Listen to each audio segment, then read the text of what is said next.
So we have a couple people who made the picture with us. First of all, I'd like to introduce one of the stars of the movie, Darlanne Fluegel.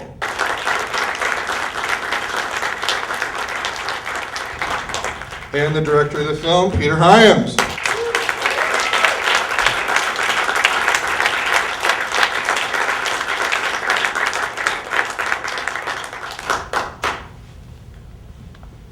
Welcome to the new Beverly.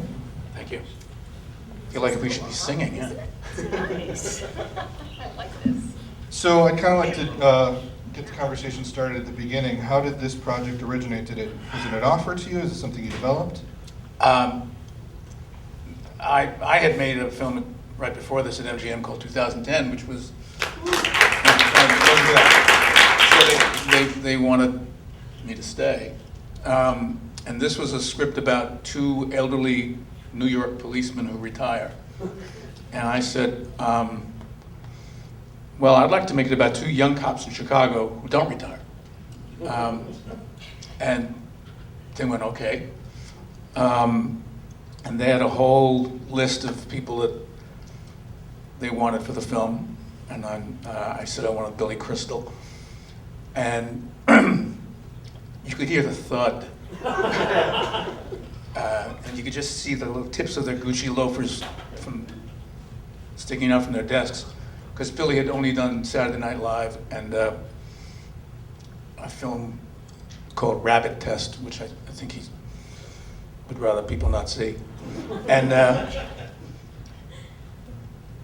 they said, we don't want him, and I kind of insisted, and they were kind of in a tough spot. So they said, you have to screen test him. So he came out, and we did a very long and elaborate screen test, and it's obvious how wonderful he is.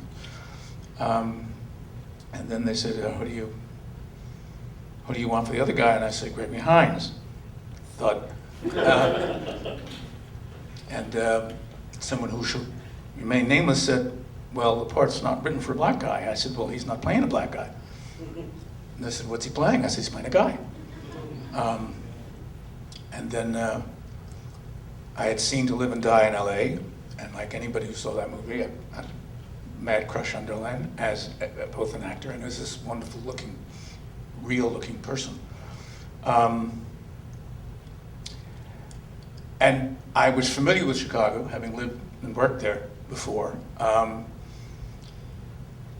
I brought in a guy named Jimmy Houston, and this guy Gary DeVore, who was a very good friend. And we just kind of went around the city, and I said, let's do a chase on the L tracks. And they said, well, we don't know if we can do it. I said, well, just write it. You know, I mean, you don't censor yourself in the writing. Say a guy falls out of a building, and a lady falls out of a building, and they have a conversation on the way down before they splatter. Write it. Then we'll figure out how to do it. And that's the story. Long answer, sorry. Please. So with Billy Crystal, is it something that you wanted him, or was he already interested, or No, how no. did he come to say I'll do a screen test for this? Well, when I said I wanted him, I spoke to his manager and his agent. I sent him a script, and he really wanted to do it, and he was willing to come out and test for it. He was actually quite anxious to come out and test for it.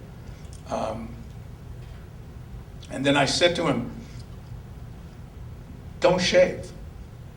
I said, just, have like a stubble beard thing. And he did, and it worked, it looked good on him. And he still kept it, so I like that. So Darlanne, talk about when you first heard about this project and how you came aboard. Well, I wanted to work with you very much, and it was wonderful to be able to hang out with you and get all these things we were doing. And I remember we were on a big thing and in this building, that high building. It's the State of Illinois building. Yes, and they had taken out the windows, remember? And Yeah. you were walking out. Yeah, And I said, stop. I It am was- acrophobic.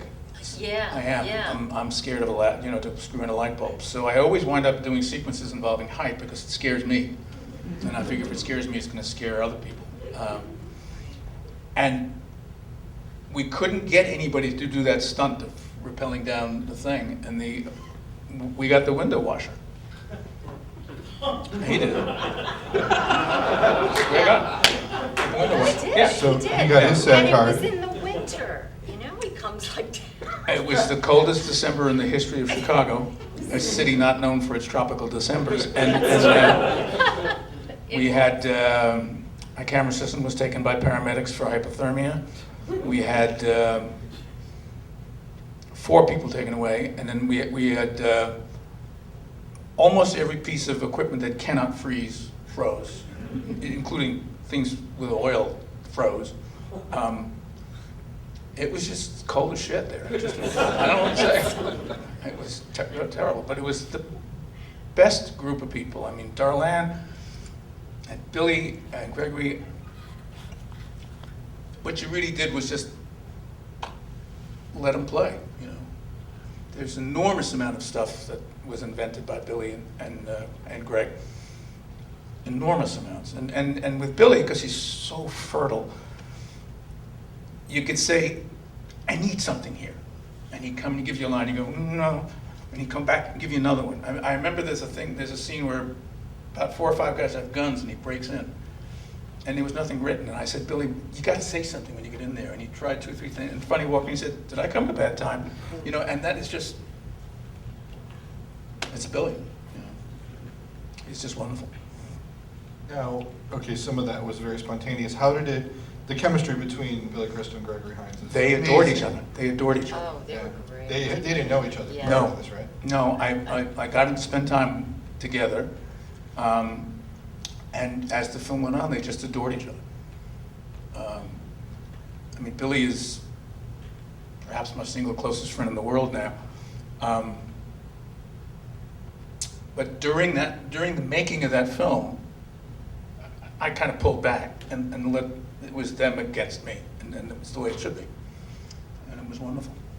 So did you spend time in prep just together, or did you actually, were you rehearsing and improvising, or what's your process like to, you know, in terms of rehearsal? I'm very bad I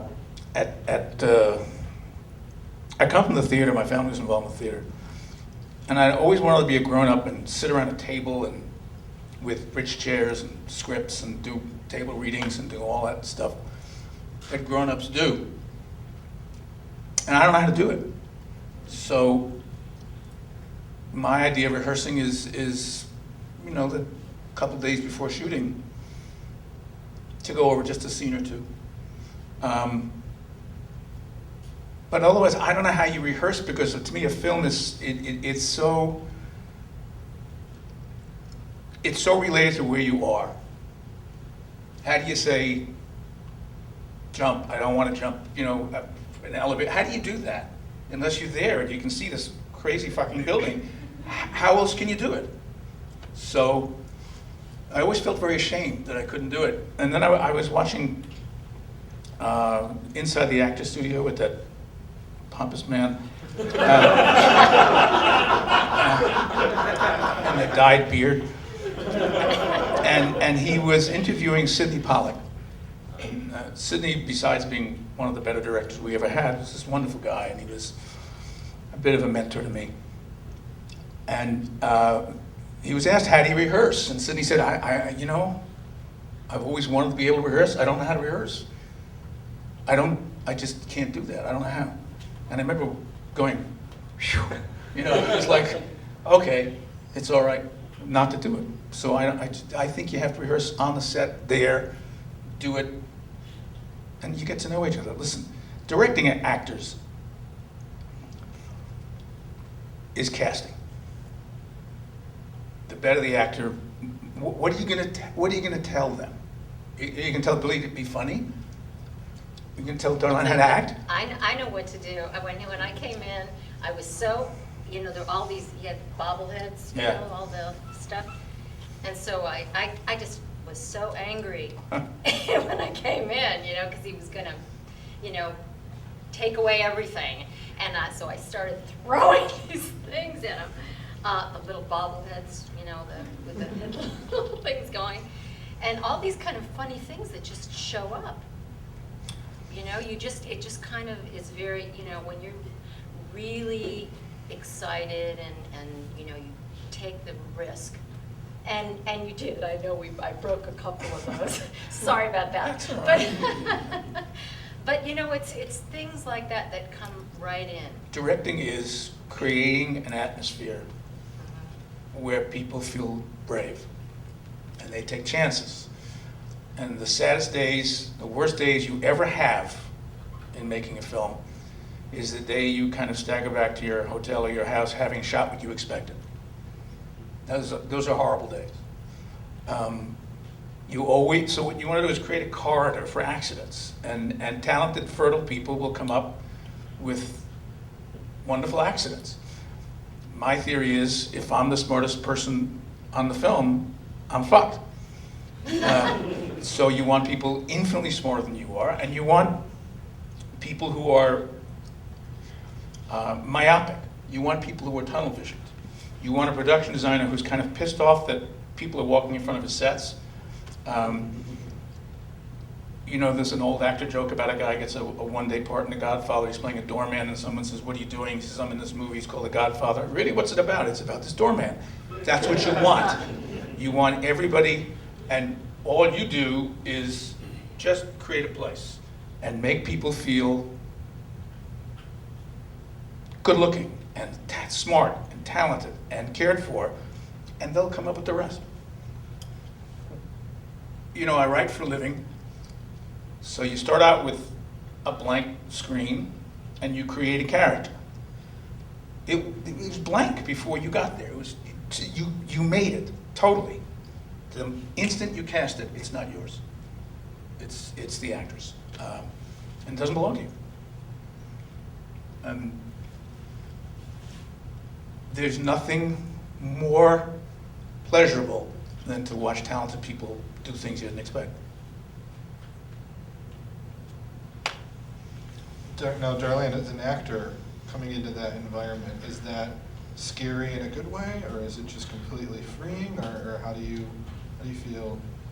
I'm very free when I see what where I'm working in and putting the things that I want in, and then you start building more, and you start seeing more of that sort of thing.